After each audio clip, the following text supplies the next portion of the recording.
I mean, when you really think about it, a guy training chest is the same as a girl training glutes. It's priorities. It's what they want more of.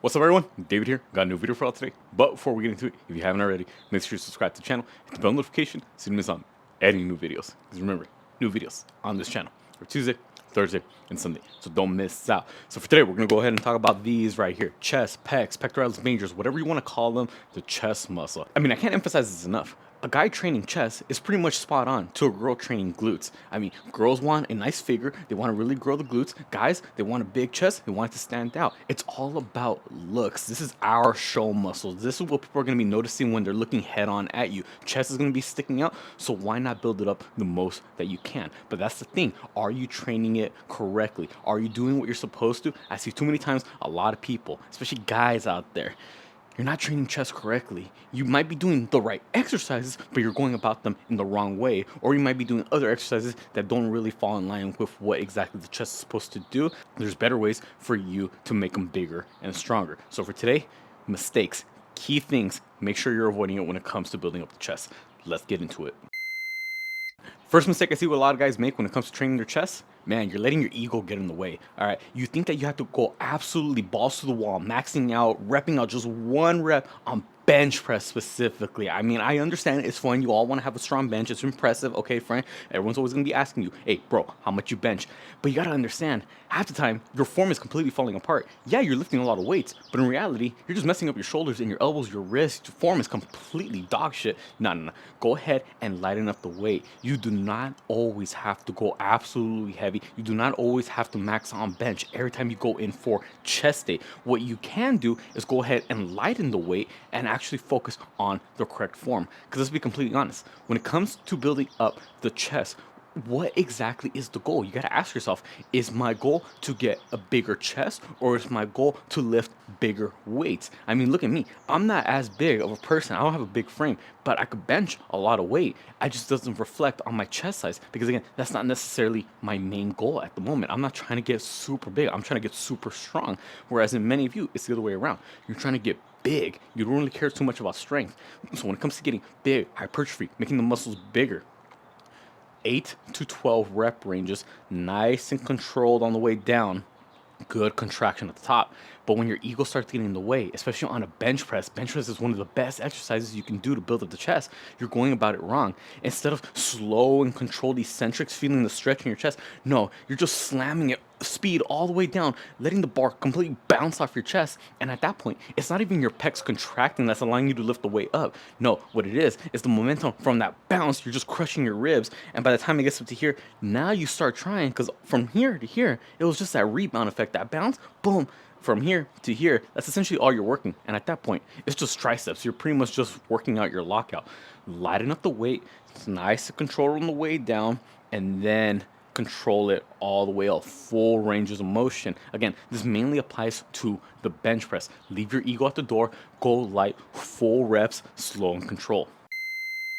Next mistake I see a lot of people do when it comes to training their chest is they don't take the time to utilize the entire gym. And this is one of the biggest things I saw, or I really came into conclusion from, based on this video. This is a good example of use the whole gym.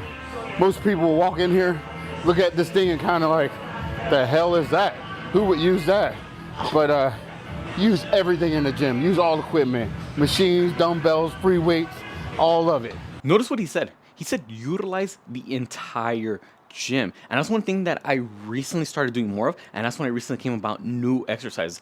I used to be in the old school mentality where, oh no, I'm not going to be using the Smith machine. Nah, the Smith machine is cheating. I'm just going to stick with free weights, just dumbbells and barbells. And that mainly applied to my incline pressing.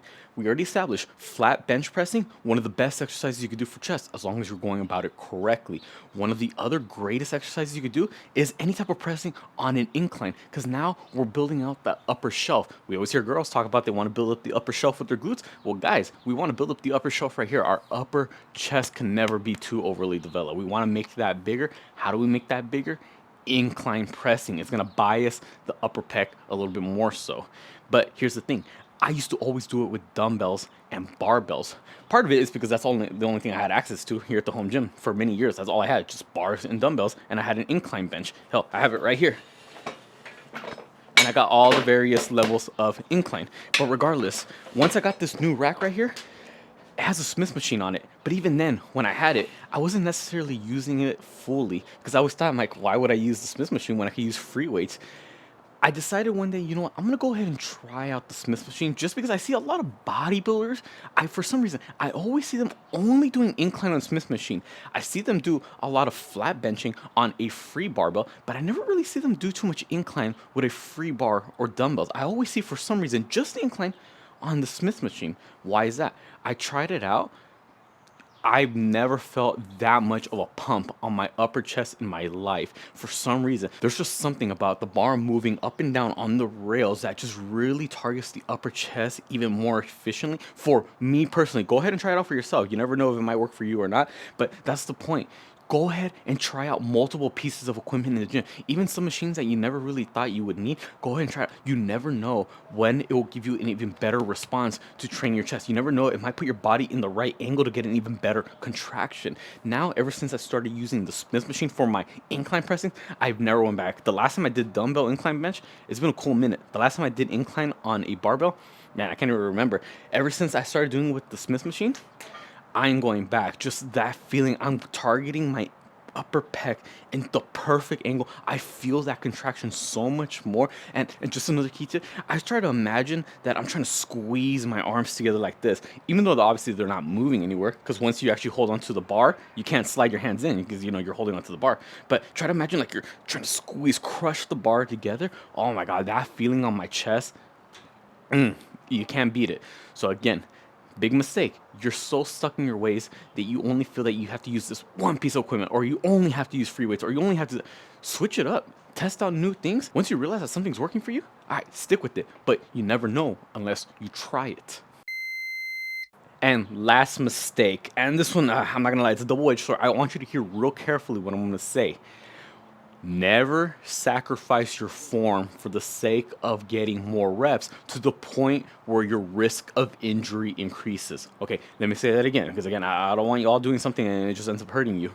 Never sacrifice your form for the sake of getting more reps to the point where your risk of injury increases. The big key there is that last part, to the point where risk of injury increases. That is what's going to determine if you're going a little too far. Should you sacrifice your form for the sake of getting more reps? That right there is a controversial topic. I personally do, but it's not to a point where I'm getting a risk of injury. Here's what I mean. For all those, you know, smaller isolation movements, so in this case, cable crossover, yes, I start off with good form, you know, arms all the way out, and I actually do my cable crossovers where I go all the way down right here, which is nothing wrong. You know, some people, they like to do it with their chest in front of them, or some people, they like to bend over a little bit more, so they're down here. Me, I like to stay relatively upright, maybe just a slight hip bend, and my arms are pointing down. But again, it all varies. Some people like here, some people like, just do whatever you want, whatever you feel is best for you. This is just me personally. Regardless, I'm getting as much reps as I can with squeezing, but as I start fatiguing, and this is what I see so many people do, they get so caught up on textbook form, which I don't blame them. You should, because again, you don't want to risk injury. But if I stop right here with this perfect spot on form and I start fatiguing, what if I just add a little bit of a pulse, a little jolt from the rest of my upper body to just help me get a little momentum, just to help me get like at least 2 or 3 more. So instead of just stopping right here, and then I realize, oh, I can't get it. What if I, you know, just a little bounce, just to help me get the last few contractions in, and then towards the end, man, my range of motion is decreasing, and I'm relying on a little bit more of a pulsing just to get those last bit of partials. Partials are good if you want to get just as much blood flow into the muscle. Is the form exactly textbook style? Is it actually spot on? At the end, probably not. But am I risking anything injury? Me doing that? Am I risking anything? The weight is still light enough. I'm not hurting my shoulders. I'm not hurting my elbows. And I'm using that to get just a couple more reps, even though they're not full reps, at one point or another, the range of motion is going to decrease. But all of that is extra blood flow to the muscle. It's like when people do curls. Yeah, you start off, everything is perfect, straight up and down. There's no rocking of your upper body. But I mean, come on, your biceps can only handle so much. At the very end, although I'm going with a full lock at the bottom, sometimes I might add a little bit of momentum just to at least kickstart the rep and help me get up to here, and then I can get the rest of it, and then just, just a little more, a little bit of body English, a little bit of momentum from the rest of the body, just a slight sacrifice in form is not going to hinder your overall growth. In fact, it's what's going to help you get a lot more reps, get that last bit of blood flow, get a couple extra contractions in that muscle, which could lead to more gains. But again, it all comes down to how bad is the form. If you do it in excess, if you're overdoing it to the point where you know you're bound to get injured, where you know that risk of injury is going to increase, then at that point, be real mindful. That's when we want to try to avoid it. Another example, lat pull downs. Instead of just going all the way down, all the way up like this, as you start fatiguing, you start going a little forward and you start pulling a little bit back with the torso. That's okay, because it's going to help you get those last few reps in. Again, little things like that. But again, they have to be just little minor. Obviously, you're not just going to completely do away with the form and look like an idiot doing something like this when it comes to cable crossovers. Same thing with curls. You're not going to be just completely doing this. No, it's just a little something, just a little jolt, a little pulse, just to get a little extra reps in. That's what we're looking for here. So although I want to emphasize, yes, form with any exercise is important, especially with big compound movements for chest day, like any type of pressing. You want to make sure the form is good because you don't want to mess up your shoulders, elbows with these isolation movements, where only one joint is moving at a time. In this case, the shoulders, flies, cable crossovers, pec deck machine, whatever it may be, just a little something, to help you out. Game changer. So there you have it, everyone. Just 3 mistakes I see a lot of guys do when it comes to training their chest. And again, us men, we want a big chest. That's a status symbol right there. That's what people notice when they're looking at us, big pecs. Number 1, your ego's getting in the way of you actually making proper gains. So go ahead and lighten up the weight on the bench press, focus on good form, slow and controlled contractions. 2, man, you're too caught up in your old ways. You think you could only use this piece of equipment. You think you could only use this type of training style. Man, experiment, try different things. You never know when you might come across a new piece of equipment or a new exercise that might actually get you more results. And number 3, you're too textbook. All right, you're too caught up on the form and you're worried about injury and you're worried about bending something a little bit too much, using a little bit too much momentum. Man, ease up a little bit on the isolation exercises. Just use a little bit of momentum, just help you get a little bit more reps in. You'll be surprised, those partials at the end of every set, after you give it your all with full range of motion the first couple reps, day to night difference. I'm telling you, more gains, and that's exactly what we want. Hopefully this video was helpful. Comment down below if it was, and comment down below any other tips that you may have to help you build up your chest, and what are some common mistakes you see others doing when it comes to training this muscle right here, whether it be a technique tip to a popular exercise or just a training style, or maybe an exercise you're just completely neglecting as a whole.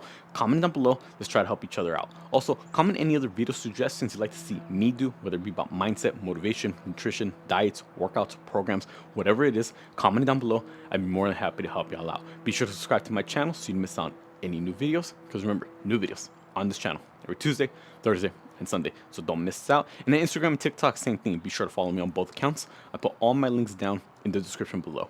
With that being said, I'll catch y'all next time.